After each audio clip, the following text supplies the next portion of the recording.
Mestres, faixas pretas, professores, praticantes e admiradores de artes marciais, tudo bem? Aqui é o Sensei Marcelo Silva falando com mais uma live esta que faz parte de homenagem ao mês dos professores e das crianças, né? Então, hoje temos aqui uma figura ilustre, já carimbada aqui na página do Sensei Marcelo Silva, que é uma figura que, dentro do universo das artes marciais, dispensa apresentação. Aliás, ele já está aqui, eu já vou chamá-lo.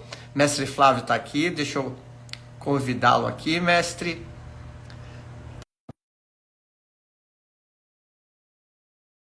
Tá?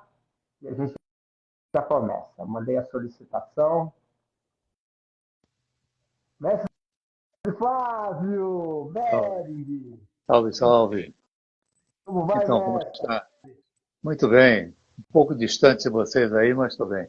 Mas que maravilha. Distante, mas graças a essa tecnologia que a gente tem hoje, quase que indispensável para as nossas comunicações, a gente tem o privilégio aqui, nesse mês, dedicado, sobretudo, às crianças, por ser mês do Dia das Crianças e, acima de tudo, aqueles que as educam, né? Não só as crianças, como os adultos, como as pessoas de todas as profissões, mesmo os professores. E não poderia deixar de ser, né, de eu convidar das minhas grandes referências dentro do universo das artes marciais, a qual eu trabalho, a qual eu me formei, a qual eu tive tanto conhecimento humano.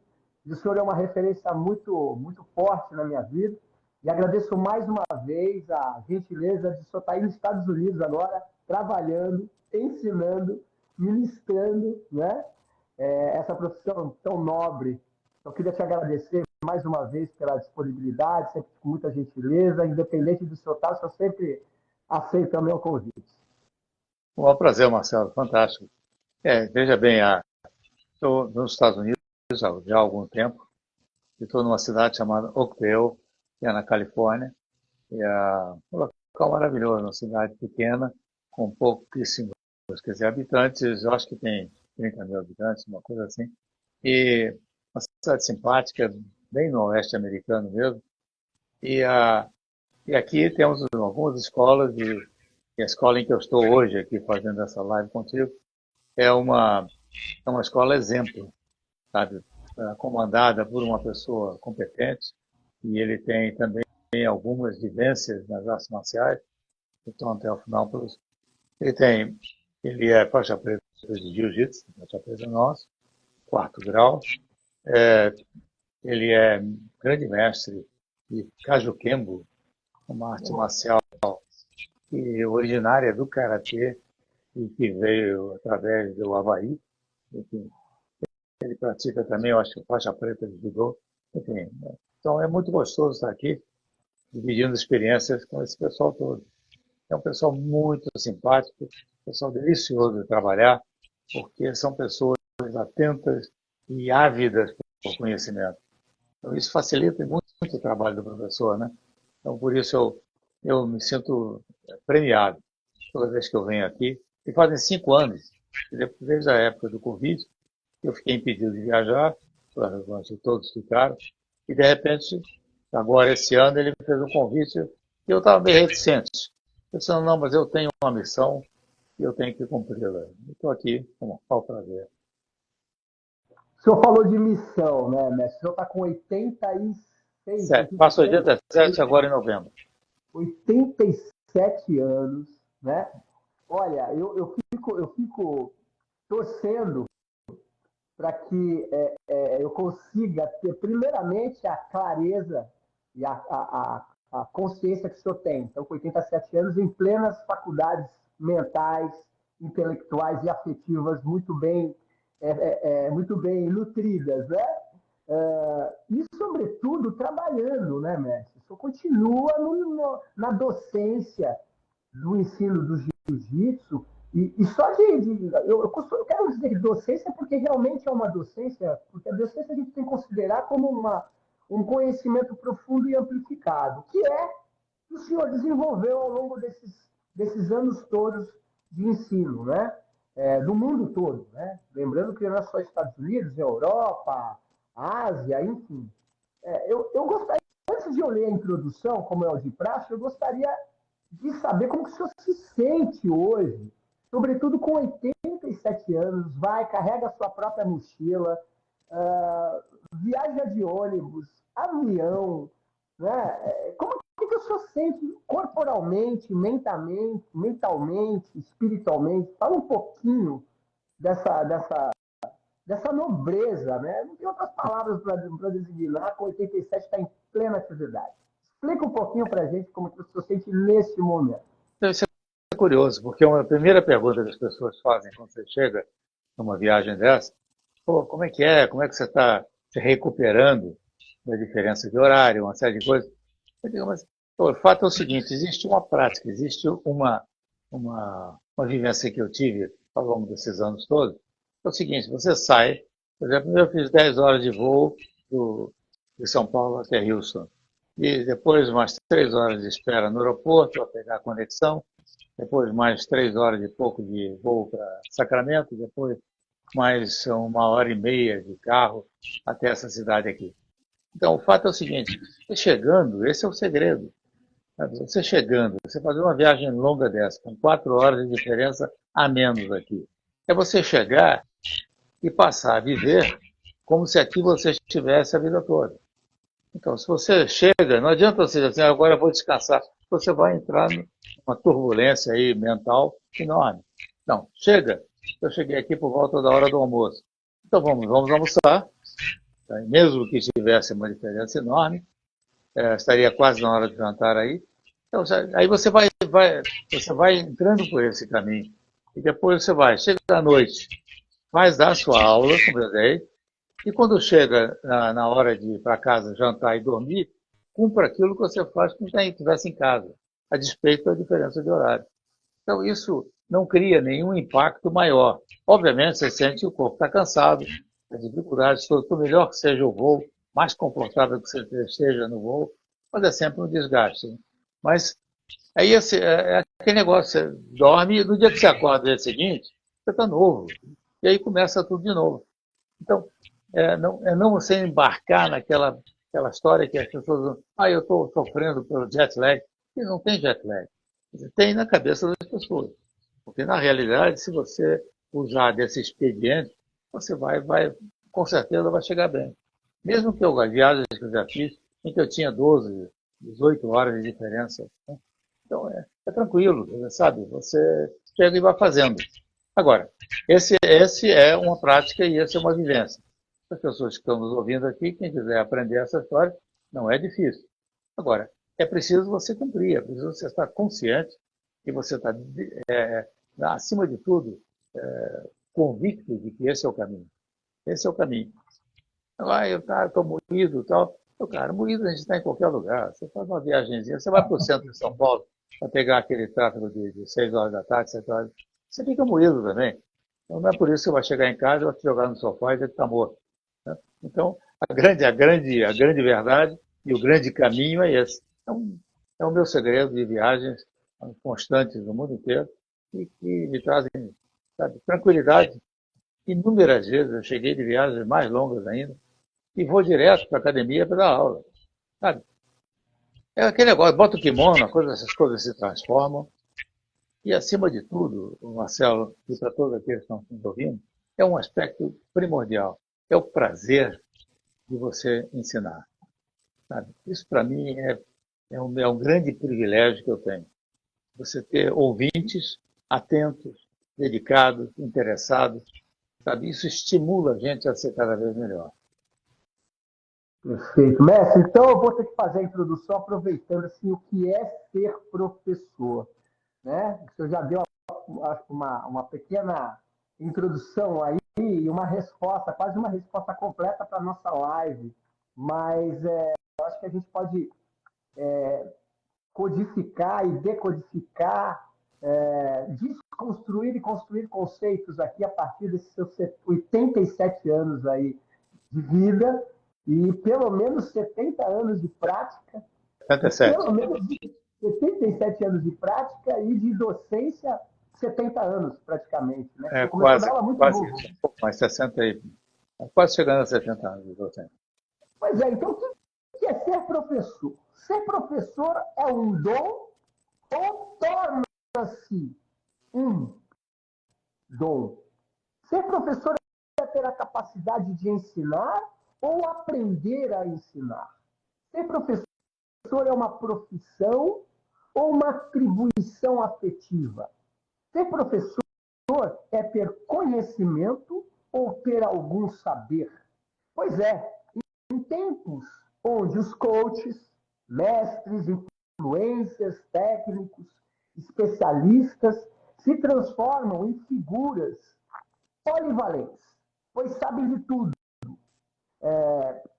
desde uma grande figura que tem conhecimento médico, fisioterapêutico, teológico, psicológico, político, religioso, de marketing, matemática, e produzem tudo, fazem tudo. Mesmo sendo isso desnecessário ou até mesmo ineficiente para a questão do professor, que é a educação. A educação para humanizar. E humanizar quem? Ambos, tanto o professor como o aluno. O outro aqui destaco o que ainda está a descobrir. Não sobre enriquecer, ter propósito, ter milhões em cifras ou seguidores, mas a descoberta de si mesmo. O professor nutre com seu saber aquele que está pronto para despertar. O professor nutre com a sua personalidade aquele que pode servir a vida. O professor não é pai ou tio, mas algo maior, cujos vínculos sempre estão acima de uma relação familiar. Ela transcende o que é de praxe, ou mesmo o julgo do senso comum. Questiona o senso comum. E questiona e faz questionar, até mesmo de cair na armadilha da certeza. O professor gera dúvida. Talvez isso é o que o torne tão especial na vida de qualquer ser humano. Porque o professor, mesmo nos cenários mais sombrios, sempre acende uma chama de luminosidade para a ignorância. Ser professor parece ser aquela figura eternamente e infinitamente otimista da relação ao ensino enquanto ferramenta e fundamento da vida. Com vocês, o mestre Flávio Beri. Fantástico, Marcelo. Olha, você colocou aí tudo, né? Está tudo maravilhoso, maravilhoso. Agora, um aspecto interessante que você abordou nessa sua introdução, e que é justamente a questão da educação. Muitas vezes as pessoas dizem assim, ou elas se promovem, né, na condição de professor, estou falando isso nas artes marciais. Ele se promove, ele se lança como um educador. Ele é um educador complementar. Porque a realidade, e o que nos aflige, me aflige na atualidade, é a falta da base familiar. Quer dizer, ali é que está a essência da educação. Seja a educação mental, seja a educação espiritual, mas ali está a essência. Então, muitas vezes, eu sempre cito isso, o bullying começa em casa, com as deformações educacionais que possam ser levadas a termo com os filhos. Aí você coloca num colégio e espera que tudo seja transformado porque está no colégio. Mas no colégio não transforma, a não ser na parte educacional, mas na parte cultural, na parte de consistência de tecnológica, e fatores como esse. Agora, aí você coloca numa escola de arte marcial porque a criança é rebelde, na esperança de que esse professor na escola de arte marcial vai corrigir a criança. Mas a rebeldia dele está na origem, está lá mesmo em casa. Então, eu tenho hoje afirmado isso em todos os lugares que eu tenho passado, é o seguinte, ora, Como é que você educa vamos dizer, vamos pegar uma criança que é colocada na sua escola. A primeira pergunta, no meu ponto de vista, que deve ser feita aos pais é o seguinte: o que os traz aqui? O que você espera que daqui você possa extrair benefícios para o seu filho? Qual é a personalidade dele? Como é que ele se comporta? Bom, então esses aspectos são básicos para que você possa, de uma certa forma, conduzir. Aconteceu comigo há uns anos atrás, né, quando eu ainda tinha academia, em que veio um pai com uma criança, ao preço de 12 anos, e disse: olha, eu vi a sua escola tal, e eu queria transformasse meu filho num grande campeão.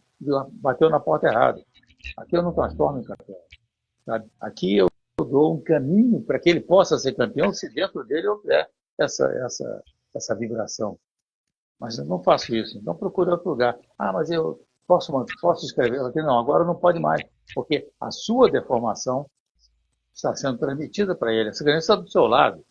A expectativa dela, ou não, ou até vamos dizer, os medos que possam ocorrer a partir da sua afirmativa.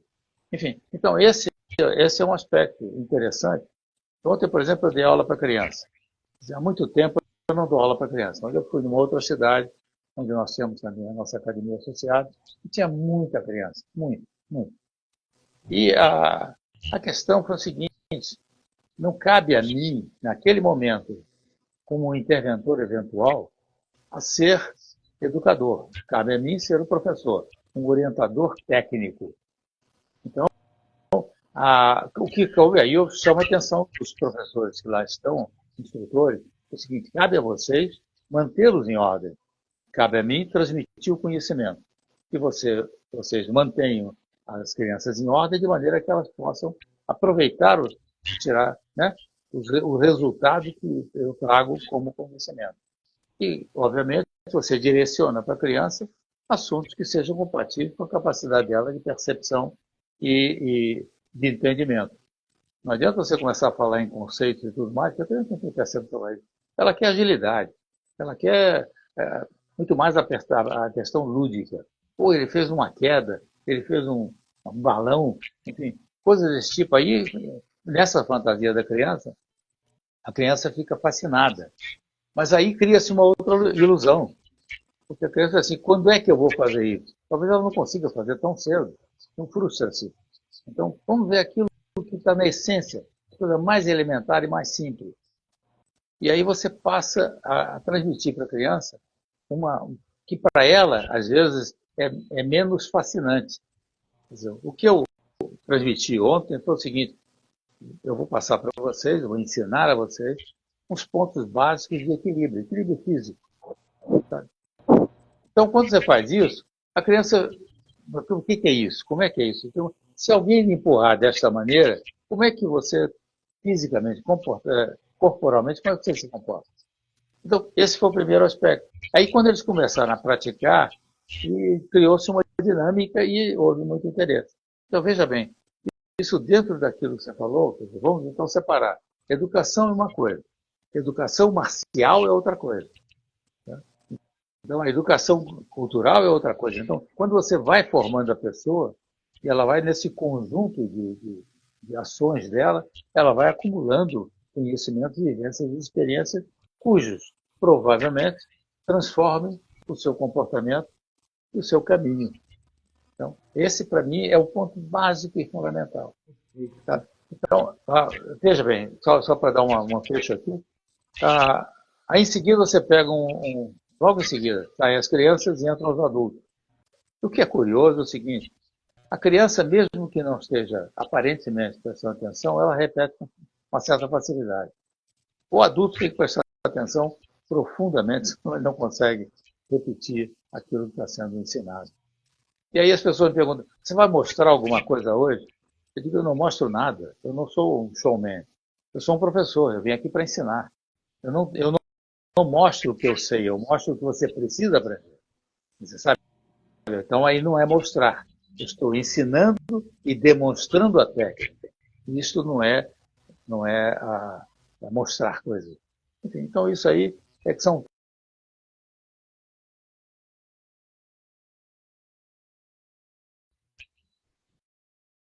tantos anos, de tanta bagagem que eu acumulei. Exatamente. Exatamente.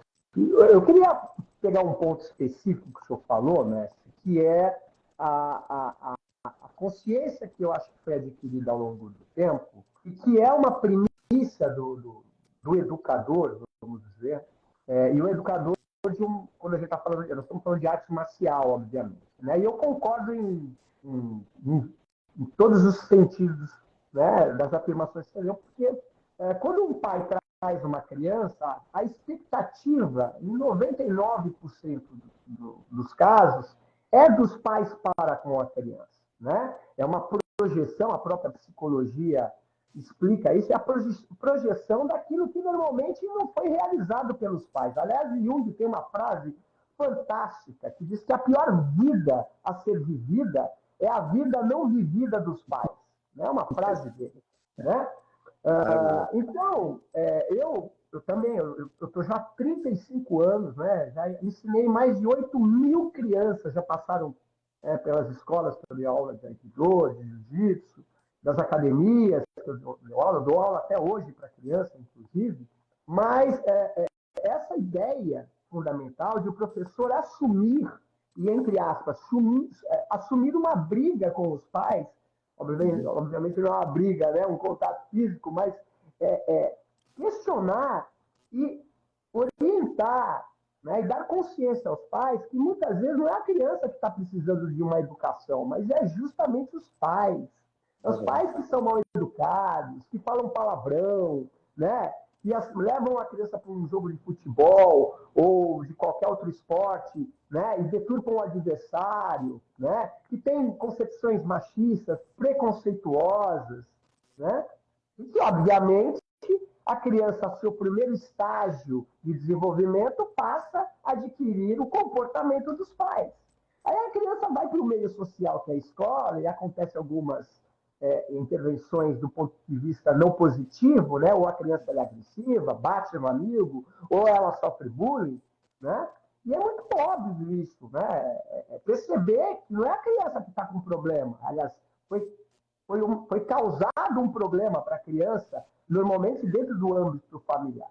Então, eu gostaria até que o senhor puder dar exemplo de algum movimento. O senhor deu, né, um exemplo do pai que levou a criança, quero tornar ele um campeão, né? Quer dizer, a expectativa é do pai. E se a criança não quer ser campeã, ela quer brincar de carrinho, fazer balé? Como, né? Exatamente. Então, como que é, dentro da sua experiência aí de tanto tempo, que o senhor percebeu esse desenrolar, esse desenvolver? Se você fosse tratar uma linha do tempo, como que era lá no início que o senhor começou a dar aula, né?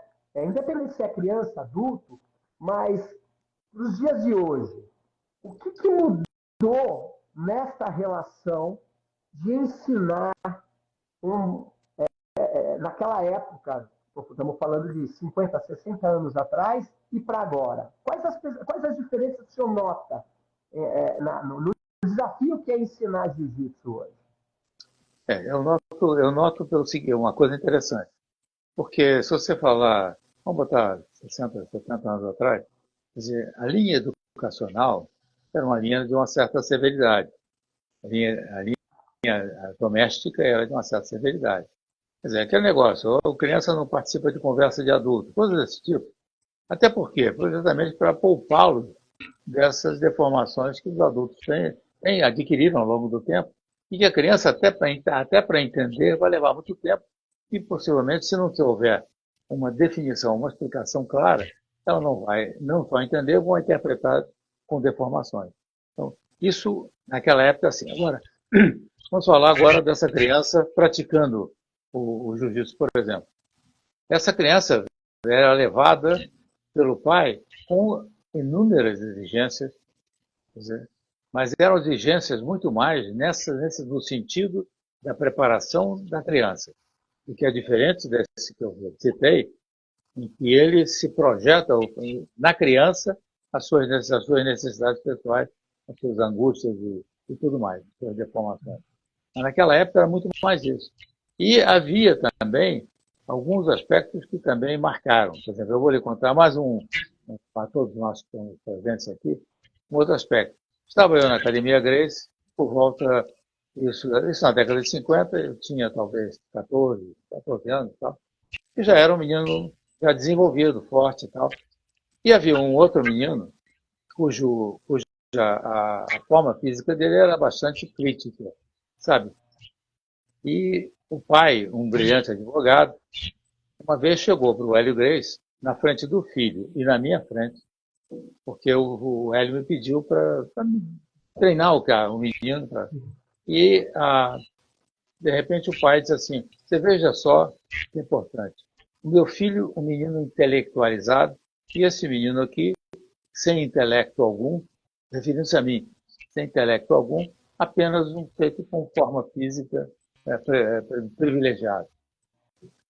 O que aconteceu naquele momento, para mim, não foi choque algum. Eu fiquei até contente dele ter, né, me visto com uma forma física privilegiada. Agora, falar que não era intelectualizado também não faz efeito algum, porque isso não depende da opinião dele. Mas, para o filho, foi um choque. Quer dizer, o que o filho representava naquele momento? Um menino intelectualizado que estava numa academia de jiu-jitsu para treinar. Então, ele não estava no ambiente adequado com a perspectiva do pai. Mas o pai insistiu, ele tinha que estar ali porque ele queria fazer transformações físicas no filho. E talvez de uma certa forma emocionais. Então você vê, eu estou falando desses 70 anos atrás. Então, é uma questão crítica. E isso, os professores, o Hélio tinha uma habilidade incrível, uma sensibilidade enorme. Então ele deu, sabe, caminhou a coisa de uma forma bastante consistente, que não criou nenhum impacto negativo em mim, em primeira instância, e no menino, de uma certa forma, porque o menino já estava impactado pelas exigências do pai. Ora, então, assim vai, e assim é uma questão que, na atualidade, as pessoas estão nos ouvindo aqui, eu considero que seria essencial, se um pai vai colocar, veja bem, eu vou colocar o meu filho numa escola qualquer, uma escola de padrão elevado. Vou botar aqui, eu quero botar um filho para uma escola de outro idioma, escola de inglês, né? Uma escola que predominantemente fala inglês, eu quero prepará-lo para o futuro. Eu não sei uma palavra de inglês. Como é que eu vou conversar com essa criança, estimulá-la? Assim é arte marcial. Vou colocar na sua escola, ele não entende nada do que está acontecendo. O pai espera que aquilo ali seja um desenvolvimento físico e de autocontrole, uma série de fatores, mas ele não sabe nem o que é isso, que ele não tem. Então, eu vejo a essência da necessidade, eu vi aqui agora, esses dias que eu estou aqui, em aulas de crianças, não que eu estivesse dando aula, mas aulas de crianças, os pais interferindo, sabe, dando para a criança, faz isso, faz aquilo. Não, é o professor que comanda, ele nem sabe o que ele está pedindo. Então, a questão na atualidade, que eu vejo que é mais complexa, é que seria necessário que o pai se aprofundasse um pouco mais no conhecimento. Sabe? Que ele frequentasse aquela academia no sentido de observar e de aprender. Para que ele pudesse conversar com o filho. Imagina você bota um filho numa academia de jiu-jitsu e deixa ele lá. Aí, todo dia, ou 3 vezes por semana, a criança vai e volta para casa. Quando chega em casa, quer contar as façanhas, ele quer contar tudo. Mas o pai não tem tempo, ele está ocupado com outras coisas, e muito menos ele não tem tempo para ouvir uma coisa que ele não sabe nada. Então, sabe, então ele passa a ignorar, e a criança fica frustrada, e ela vai como é que se diz? Desaguar essas suas emoções em algum outro canto. E aí pode se transformar em... Estimular, até Exatamente. estimulada para a prática, né? Exatamente. Então, isso aí é uma questão que eu considero, dizer, hoje em dia, é fundamental. Você quer colocar um filho para desenvolver-se num idioma qualquer, vamos dizer o inglês, que é mais predominante, então, fale, ou pelo menos entenda. Você quer colocar numa escola preparatória para alguma coisa, que pelo menos você saiba o que está ocorrendo. Porque precisa haver diálogo, precisa haver entendimento. Hoje, a criança da atualidade é uma criança que tem acesso a informações com uma velocidade brutal e que passa na frente dos pais. Os pais não têm essa capacidade, talvez por tempo ou até por ignorância. Sabe? Então, já ouvi comentários do seguinte: poxa, você está atualizado. Na sua idade, está atualizado com as questões do uso de equipamento eletrônico, de celulares e tal, né?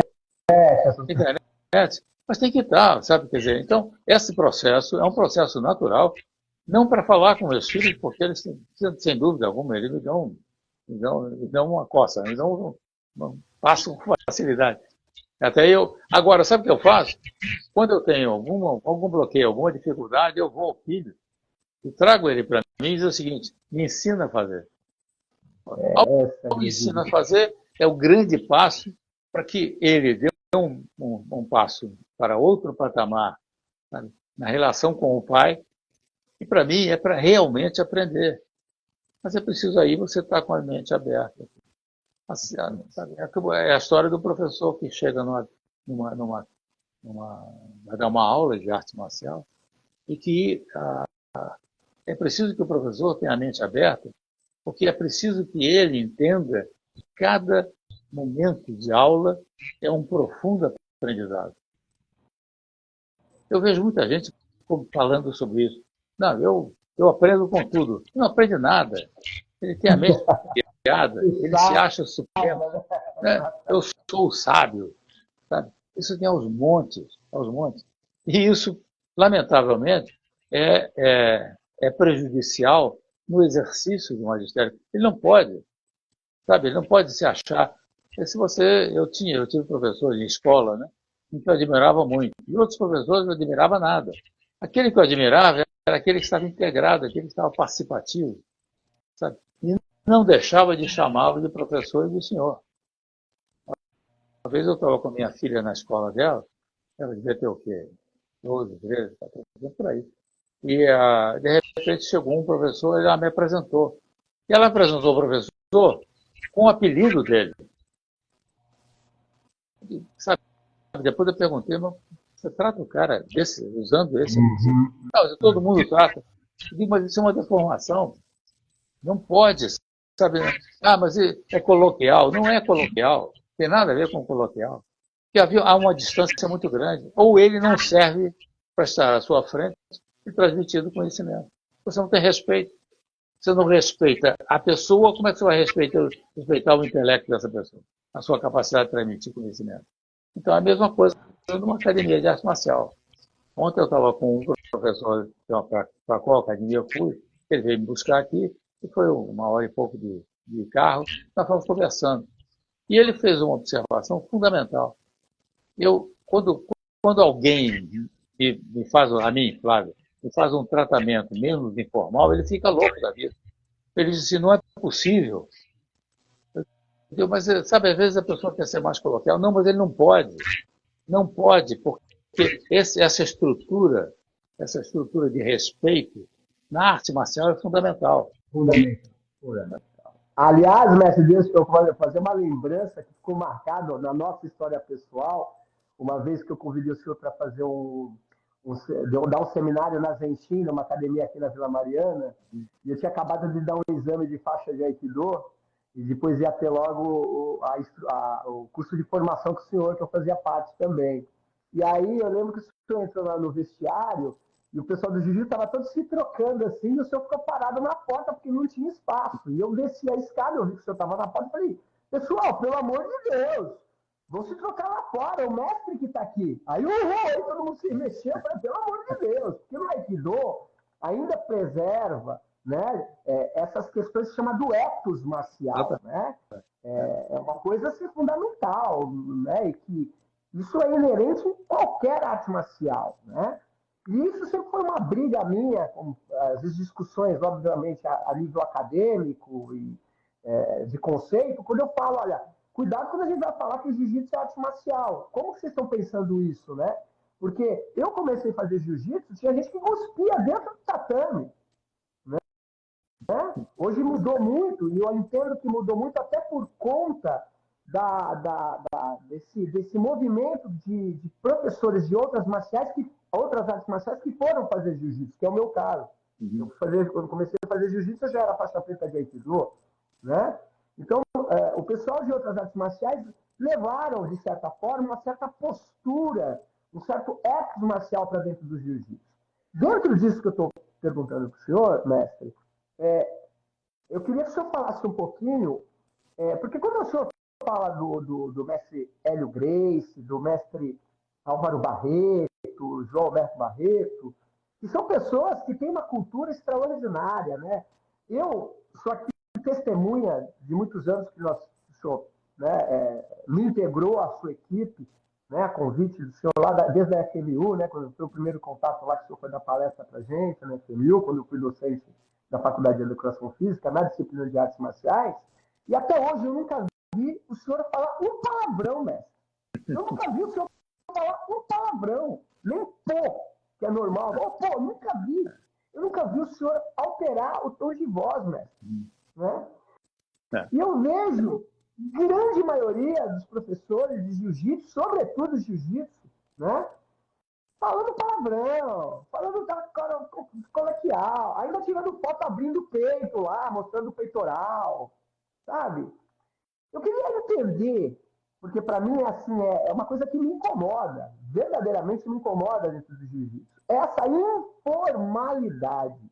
Porque até o que eu sei, e o senhor me corrija se eu estiver errado, na época que o senhor começou, existia essa coisa da formalidade. O senhor deu um exemplo clássico aqui, alguém que chegou, né, um pai que chegou, esse cara é um ignorante, né, não tem conhecimento, só tem corpo. E o mestre soube conduzir ali aquele movimento. Né? Então eu queria entender se é possível, se eu puder explicar pela experiência, pelo que o senhor vivenciou, quando se houve lá atrás esse ethos marcial, se tinha uma questão de respeito, da hierarquia, de se posicionar, se nunca teve, ou quando foi que se perdeu isso no jiu-jitsu? Olha, é um caminho simples, simples. O que ocorre é o seguinte, a família Gracie, predominante Carlos, Velho e os irmãos, o que ocorria era o seguinte, eles quebraram um pouco do formalismo oriental, principalmente no sentido de reverências corporais, né?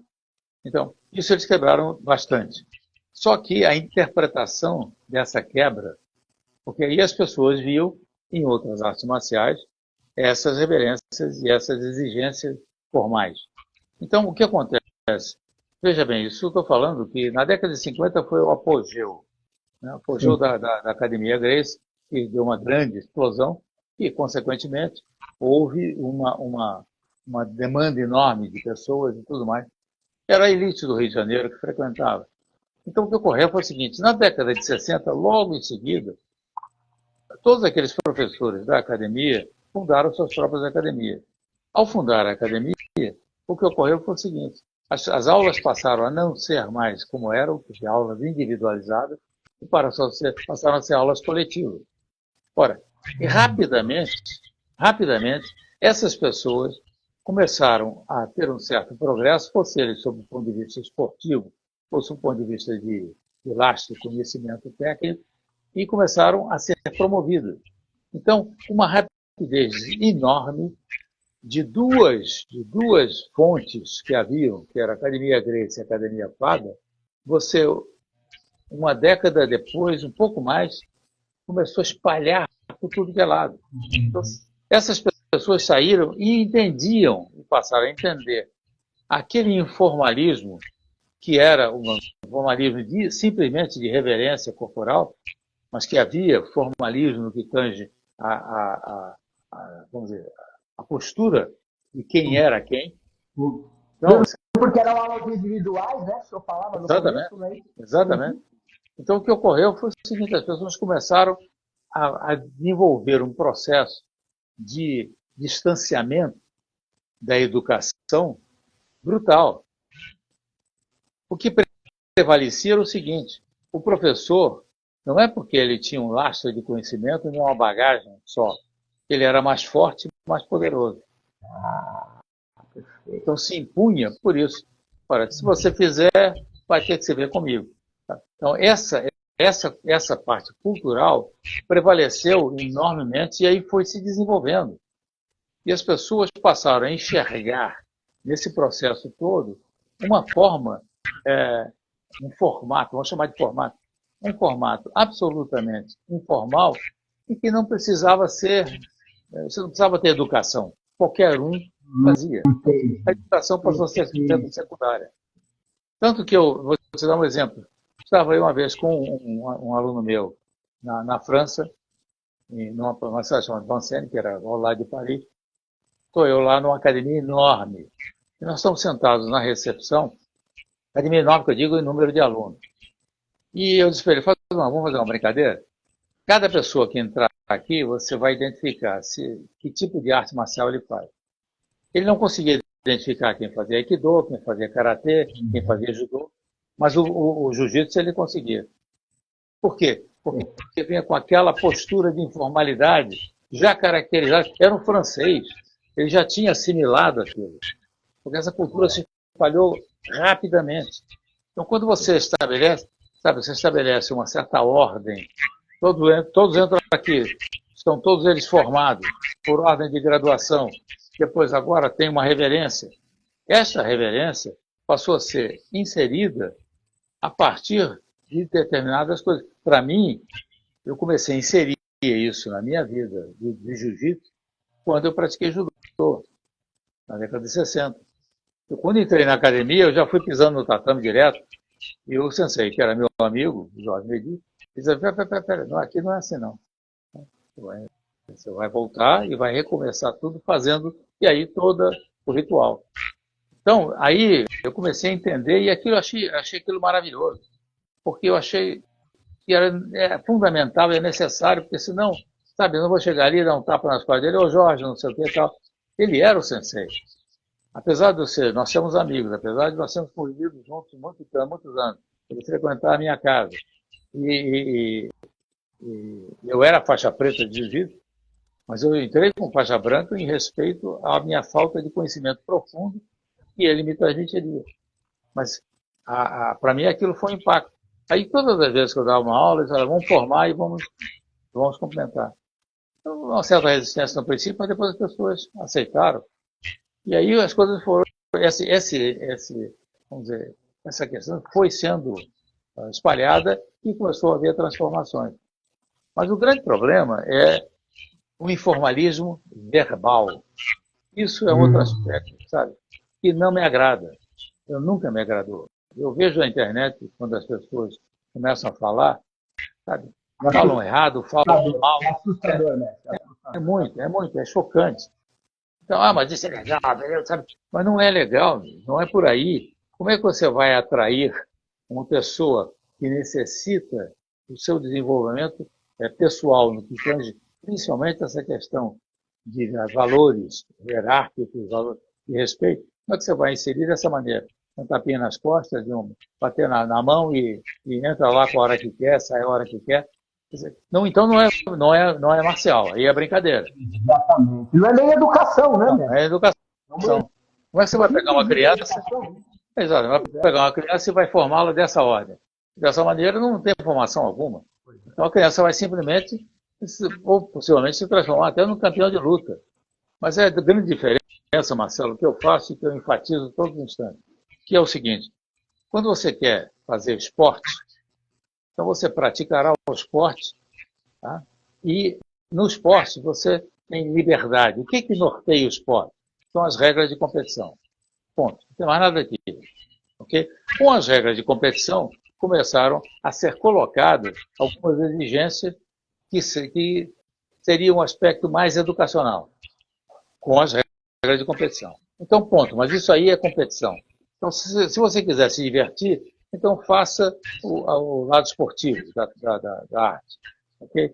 Agora, se você quiser uma evolução pessoal com mais consistência e com uma percepção maior, um aprofundamento conceitual melhor, então você faça a parte de autodefesa. Autodefesa não tem brincadeira, não tem tempo, não dá, sabe, é uma arma que tem um tiro só, só tem uma bala. Você errou, você está lascado. Então, a questão fundamental é essa é que distingue. Agora, você vê na placa das academias, é o seguinte: jiu-jitsu e defesa pessoal. Por que tirou a defesa pessoal de dentro do jiu-jitsu? Se aquela defesa pessoal, originariamente, ela era a essência da arte. Sabe? Aí tira não, e bota do lado de fora. O que então é jiu-jitsu? Jiu-jitsu é o quê? Entrar em campeonato? Jiu-jitsu é rolar? Jiu-jitsu é fazer? Não, jiu-jitsu é um conjunto de atividades marciais em que tem um momento recreativo. O momento recreativo é aquele que você vai treinar, vai brincar.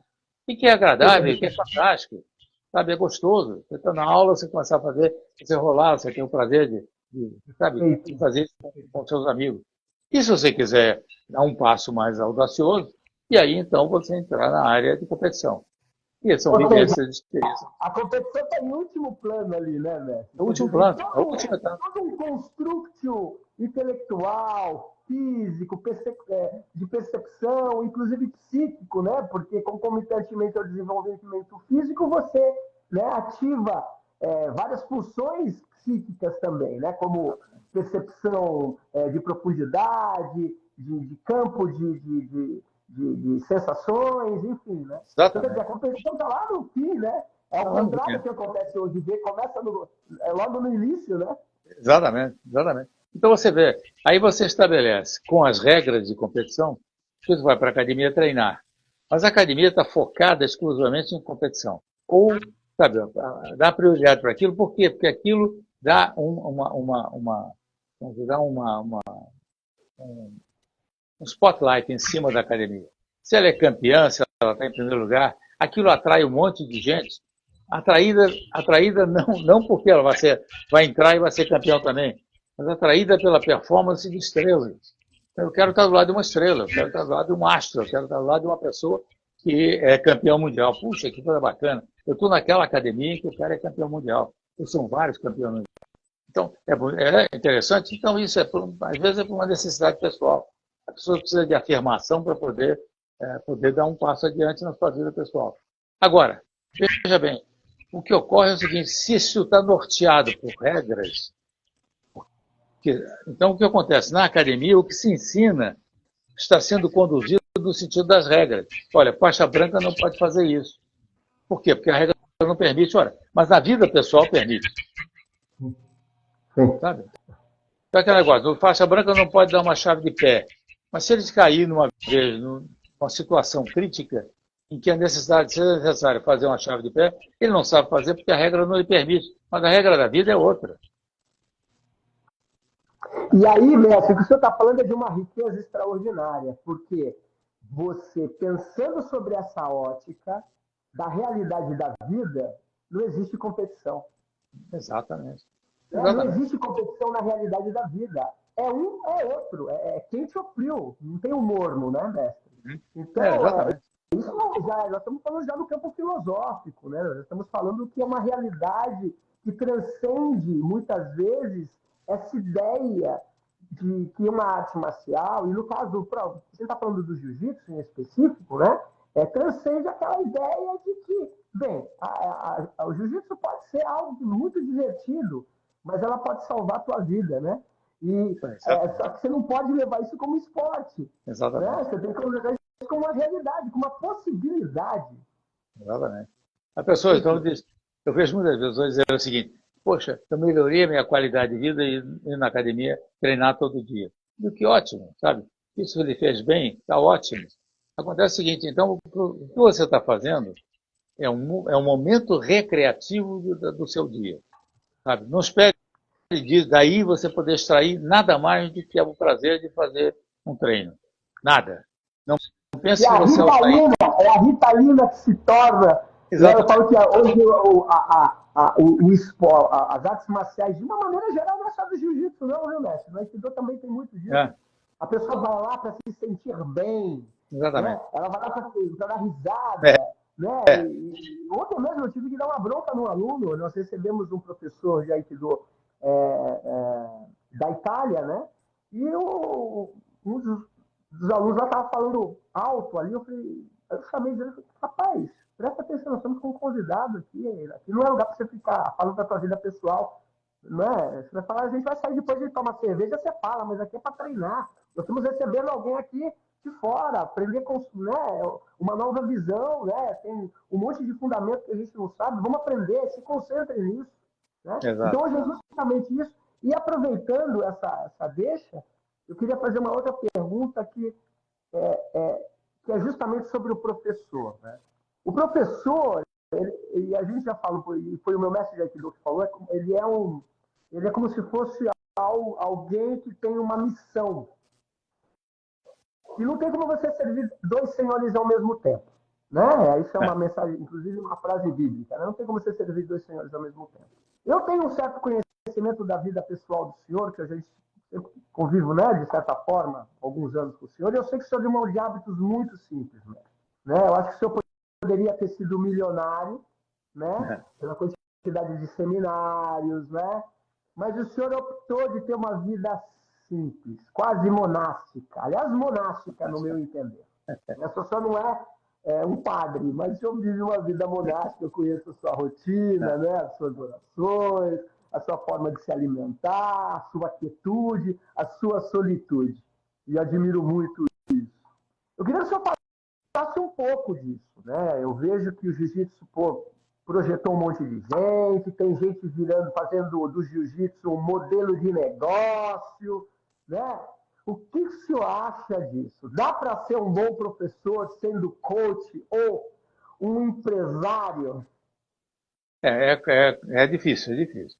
Sabe? É muito complexo, porque, veja bem, quando você trata de negócio, qualquer pessoa que bata na sua porta, você aceita.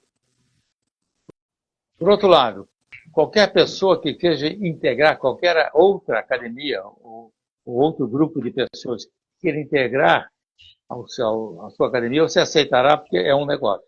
Então, como é que você vai selecionar e vai fazer uma triagem para que só a coisa boa esteja do seu lado? Sabe? Então, por exemplo, todas as vezes que eu tive alguém se aproximando de mim, no mundo inteiro, eu gostaria de integrar a sua equipe. Eu digo, por quê? Não, porque eu só aprendo quando você me dá aula. Eu digo, sim, mas e a academia que você frequenta e que lhe formou até agora? Não, mas eles não dão bola para mim, não me ligam para mim. Eu disse, mas você insiste então, porque cobre deles isso. Não é vindo para mim que você vai solucionar essa questão. Então você insista com ele. Então quando você insiste, aquela pessoa do outro lado lá desperta que está perdendo um negócio. Então o que ela faz? Ela cria, é um negócio terrível isso. Ela cria uma fantasia promovendo, fazendo, sabe, mesmo sem mérito, mesmo sem... Então, veja bem, quantas academias eu tive associada a mim durante esses anos todos? Quantas eu tenho hoje? Eu reduzi a quase nada. Eu sou testemunha disso. Na França eu tinha 17 academias, tem uma. Sabe? Por quê? Porque eu fui eliminando, porque já estava transcendendo, passando dos limites do que é a minha perspectiva e a minha visão de uma academia que me represente o meu nome. E algo mais fundamental ainda, uma autocrítica, né, mestre? Exatamente. Você ter a capacidade de fazer uma autocrítica e falar, não é isso, né? Não é isso. Exatamente. Vamos voltar para as bases, é mais ou menos isso. Né? É exatamente isso. Porque, veja bem, as academias em geral, você vê os grandes grupos de negócio no jiu-jitsu, eles têm nome fantasia. O meu não tem nome fantasia. O meu nome não é fantasia, é real. Então, é o meu nome que está em jogo, sabe, em julgamento. Ora, se uma pessoa que me representa não passa o mesmo conceito, a mesma visão filosófica, sabe, as mesmas essências que eu faço, então não pode ficar comigo, não tem cabimento. Está falando uma linguagem que não é apropriada dentro da minha visão que o professor precisa ter para utilizar o meu nome. Então, você bota a fotografia minha na parede, faz uma reverência toda vez antes de começar a aula e faz uma aula que não tem nada a ver. Então esse não serve, não dá para ficar. Então, não é quantidade. Você perguntou, eu como negócio, eu sou um péssimo negociante. Péssimo. Tá bem, mestre, mas é um excelente professor. Professor, eu sou bonzinho. Muito bom, mestre. O senhor está afiadíssimo. Cada vez que eu tenho o privilégio de participar de um seminário, de de um encontro, de um curso de formação, de reciclagem. É uma coisa assim que eu fico impressionado, é um exemplo, porque isso é sempre muito afinado. Marcelo, sabe uma coisa que também faz parte dessa cultura, no meu caso específico? É o seguinte, dadas as limitações físicas que me foram impostas ao longo dos anos, o que acontece é o seguinte, eu tive que reestudar determinadas posições técnicas para que ela se fosse ajustada e adaptada a mim. Ontem, por exemplo, dando aula para os adultos, eu digo, olha, se eu consigo fazer essa técnica, qualquer um de vocês consegue, porque, sabe, com todas as deficiências e deformações que eu tenho, os problemas que eu me encontro a todo instante. Então, agora, esse processo, para mim, isso aí para mim foi um aprendizado extraordinário e uma evolução pessoal. Sabe, enxergar o que as limitações me impõem. Dizer, o que, é que você pode fazer com essas limitações? É que nem eu cheguei aqui nos Estados Unidos, na hora que eu passei na imigração, eu estava numa cadeira de rodas, então eu não consigo caminhar muito, né? Eu entro no jogo, dou a minha aula e tudo mais, mas não dá para caminhar muito. Então, caminhar um pouquinho só assim, de um lugar para o outro, dá. Mas se eu estiver caminhando daqui para a porta, eu tenho que estar com a bengala, em alguns casos especiais, já na cadeira de rodas. Então, o que ocorre é o seguinte, eu podia até insistir, que eu já fiz isso no passado, e achar que eu era o super-homem, vou caminhar um pouco mais e depois tem que sentar porque está doendo uma barbaridade. Mas, então, o oficial lá da imigração, na hora que ele disse assim, o que você veio fazer nos Estados Unidos? Então, eu disse a ele assim, para encontrar as minhas academias, os meus alunos e tudo mais. Então, assim, o que você faz? Eu digo, eu sou professor de jiu-jitsu e tal. E ele disse assim, mas como é que você dá aulas se você não consegue caminhar? Meu cara, aí é que está a maestria. Genial. Virou seu aluno, não? Ele não Eu virou não seu sei. aluno, não? Ele ficou olhando assim meio estranho. Eu digo, né? Você, né? Sabe? A maestria está em você conseguir essa capacidade. Você tem que Exatamente. experimentar, vem cá, que eu vou te ensinar. Pois é, né? Vem aqui, vem aqui. Você vai cadeira de Bom, roda e fica rindo. então, Não experimenta. Genial, velho. isso, sabe? Aí você chega, é gozado que eu entro aqui na academia, né? Essa academia aqui, daqui a pouco eu vou dar uma aula. Então eu chego perto do tatame, né? Do dojo, e eu estou com a bengala. Então quem está olhando, como as crianças de ontem, estão olhando como quem diz assim, cara, esse velhinho que tá de bengala e tal, ele vai dar aula. E aí existe uma transformação, né? Porque essa transformação é um poder supremo, né? Que vem e que canaliza através desse corpo, sabe, conhecimentos, vivências e tudo mais. Que só o mestre é capaz de fazer. Então, essa live de hoje, essa magnífica live de hoje, mestre, que o senhor contou um fragmento da sua experiência, das suas percepções, das suas vivências, das suas transcendências, é um privilégio, né? Ter o senhor aí, mais uma vez, né, com a saúde em dia, viajando, trabalhando, sempre com esse humor, com essa educação assim, exemplar. Mais uma vez, eu nunca vi o senhor alterar o tom de voz, eu nunca vi o mestre Flávio falar um palavrão, uma palavra grosseira, né? Então, eu acho que é disso que são essas referências, e eu tenho o privilégio, mais uma vez, de ser seu aluno, de me instruir, de me incorporar ao seu nome, né, daquilo que o senhor ensina.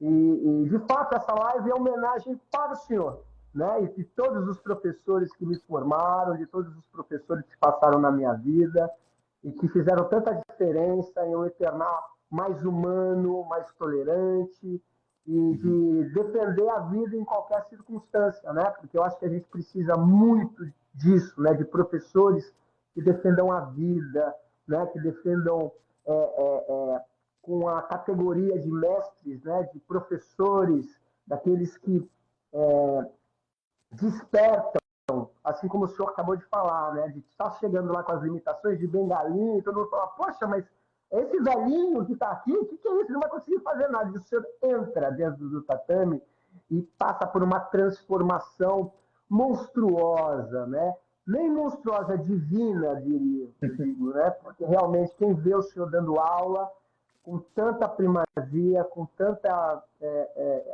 capacidade, com tanta maestria, né? Realmente não tem como não admirar o senhor e eu Marcelo, sou então muito grato. vamos colocar um rótulo nisso, então. Isso é mentalidade faixa preta. Sem dúvida, que aliás é algo que está aí bombando, né, mestre? O senhor aí criou esse curso, né? Fala um pouquinho, mestre, dessa formação, desse curso. Explica um pouquinho para a gente tem uns minutinhos ainda. Então, breve não avançar, né? Já deveria ter sido lançado. Mas com essa minha viagem, eu fiquei impossibilitado, porque eu tenho que fazer um trabalho mais a fundo no estúdio, que é um negócio que tem que ser é como se fosse uma conversa com. Certamente eu estarei conversando com alguém. Vai ser online, mestre? Vai ser online? Vai ser gravado? Vai ser gravado. Vai ser gravado. Em primeiro lugar, essa primeira apresentação é exatamente dissertar sobre o que vai acontecer, o que você está pretendendo. Então, basicamente é o seguinte, ensinar jiu-jitsu através da internet, tem um montão de gente fazendo isso. Se é bom ou não é bom, não importa. O que importa é que estão fazendo e com audiências gigantescas. Então, o meu objetivo é fazer transformações, mudanças, principalmente dentro do conceito diferenciado. O que lastreia o conhecimento técnico é você ter uma visão conceitual consistente, de maneira que você consiga interpretar e consiga transmitir esse conhecimento a terceiros, baseado num conceito fundamental, básico, que é o seguinte: por que, onde e como eu faço isso? Para que serve isso? Sabe? Então, você vem à minha procura, aí eu gostaria de fazer aula e tal, sim, eu não pergunto o seu lastro, mas é o seguinte: o que lhe traz aqui? O que você vê em busca de quê? Então, é para preencher essas necessidades, é que essa mentalidade faixa preta, que será um trabalho mais amplo, irá fazer. A técnica é secundária. A técnica é o fecho de tudo isso. Então, se você vai transmitir conhecimento de autodefesa, existe uma vamos dizer, uma expectativa de uma pessoa que vem à sua academia para aprender autodefesa. Pergunte o que é. Eu quero me aprender a me defender para me garantir. Ok. Mas o que precede isso? Perfeito. Para que você possa chegar no momento, porque veja bem, ensinar a autodefesa é muito fácil. Aprender a autodefesa é muito difícil. Quer dizer, então, a pessoa que vai treinar a autodefesa, ela tem que ter uma preparação prévia para que ela não tenha necessidade de utilizar o que ela vai aprender. Esse é o primeiro aspecto. O segundo aspecto, que é importantíssimo, é o seguinte: se você quiser estar preparado efetivamente para você se defrontar, se confrontar com a marginalidade ou com os problemas de agressões e tudo mais, urbana, por violência exemplo. urbana, então você vai ter que se dedicar tempo integral. Perfeitamente. Porque senão você não vai estar preparado. Porque o que é autodefesa se não condicionamento? É um negócio pavloviano, quer dizer, você estímulo e resposta. Então você passa a ser uma máquina de respostas. Pode haver, inclusive, ser utilizado em momentos inadequados. Mas, por quê? Porque você está sendo estimulado permanentemente a praticar aquilo. Então, por exemplo, uma moça vem na sua academia e diz: eu quero aprender a defesa, ela chama de defesa pessoal, né? Eu quero aprender a defesa pessoal porque se a pessoa me agarrar, como é que eu faço? Não é crítico, depende de quem lhe agarra, minha filha. Vai acontecer o seguinte: se for muito grande, você não faz nada. Não faz absolutamente nada. Exatamente. Então, o que é preciso é o seguinte: o que precede este momento? Okay? E lembrando o seguinte: um agarramento, se for um agarramento, assim, por cima do braço, por lado do braço, não importa. Há uma questão de percepção que é fundamental. A pessoa que está lhe agarrando está se autoimobilizando. Perfeito. Então, qualquer resposta que você tenha poderá ser de utilidade ou não. Mas a resposta é consequência do quê? É consequência da sua capacidade de atender àquela emoção, superar emoções que lhe trazem bloqueios, que é natural. Então, isso tudo, quer dizer, quanto tempo leva para você chegar a isso? Quanto tempo? Então não adianta, é tudo mais é ilusão. A internet está lotada, você já viu, né? Está lotada de informações distorcidas e que não. Mentirosas. Mentirosas, isso é criminoso, isso é criminoso. Porque a pessoa que está iludindo alguém a acreditar que aquilo é verdadeiro. E é por isso, Mestre, que o senhor está criando isso, né? Eu acho que isso vai ser uma coisa exatamente essa.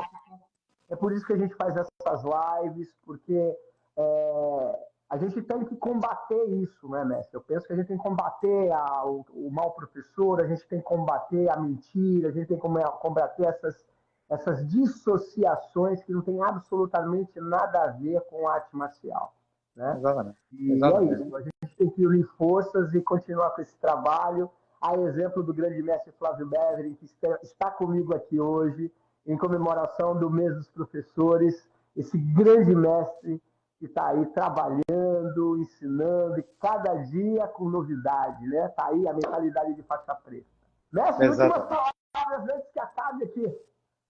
Ok, minha gente, vocês que estão nos ouvindo, nesse momento, e depois na gravação que o Marcelo coloca sempre no YouTube, né, Marcelo?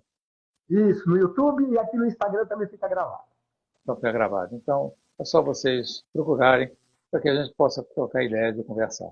Okay? Outro aspecto é o seguinte, vamos pensar no seguinte, quando você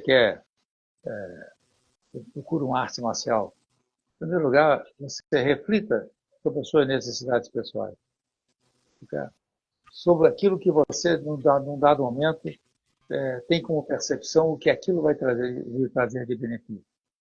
Se você quiser somente uma atividade física e mental, de brincadeira, então você entra num local onde se pratica o treinamento esportivo.